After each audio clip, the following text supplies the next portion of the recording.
Hi everyone, this is Donna Aust, and it's good to be back with you. I know many are still in the throes of this pandemic and are growing weary. It has been a long and hard road, and while it might be easing up a bit for some, for others, this will be one of the most devastating trials you will ever have to endure. James, the brother of Jesus, tells his fellow brethren who are suffering from their trials this, James chapter 1, verses 2 through 4.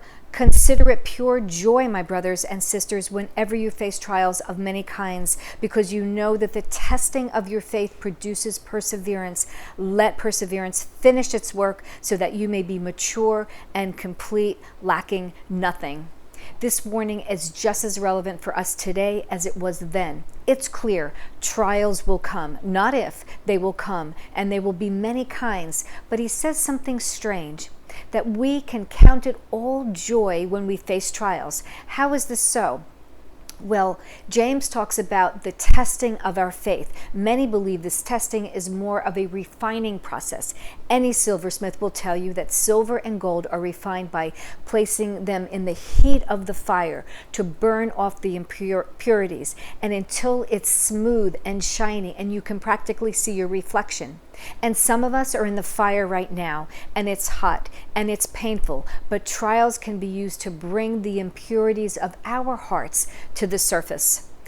Illness, financial distress, or no longer having control over our lives can be used to bring fears and anxieties to the surface. Loneliness, need for approval and acceptance may raise idolatry to the surface. Relational struggles, as many are living in close quarters 24/7, may raise resentment, unkindness, and impatience to the surface. But James is saying that trials are intended by God to refine our faith, to expel these impurities, and it is in this refining process we begin to persevere in spite of the circumstances, in spite of the trials, and our faith begins to mature and become complete. And in this space we can have joy knowing what God is producing in us, because He is perfect and holy and just. In this process of testing, we begin to see what areas of our hearts fail to trust God. It is then we see our need to surrender, our need to cry out for His help. We want answers, and often we want knowledge, but God has something better. Here it is, the next verse, verse 5. If any of you lacks wisdom, you should ask God, who gives generously to all without finding fault, and it will be given to you. So that is the promise. If we ask God for wisdom, He will give it to us generously. A better translation is without hesitation. The passage continues, verse 6. But when you ask, you must believe and not doubt, because the one who doubts is like a wave of the sea, blown and tossed by the wind. That person should not expect to receive anything from the Lord. Such a person is double-minded and unstable in all they do. So does that mean we won't have doubts? No, not at all. In the Gospel of Mark, we hear a father's cry, I believe, help my unbelief. God steps into that kind of faith. In the midst of our trial, we say, God, why is this happening? Are you really there? Help me trust you in my lack, in my need. God honors the fight. But the double-minded person, the one who is unstable or unsure who they serve, wants wisdom from God one day and wisdom from the world the next. Paul says in 1 Corinthians, for the wisdom of this world is foolishness in God's sight.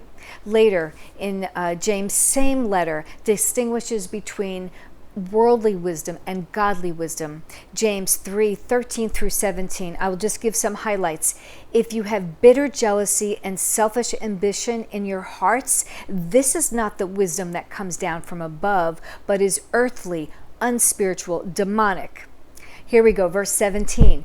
But the wisdom from above is first pure, then peaceable, gentle, open to reason, full of mercy and good fruits, impartial and sincere. We want this type of wisdom. We want wisdom that will inform our decisions. In our trials, God promises to give us wisdom when we ask.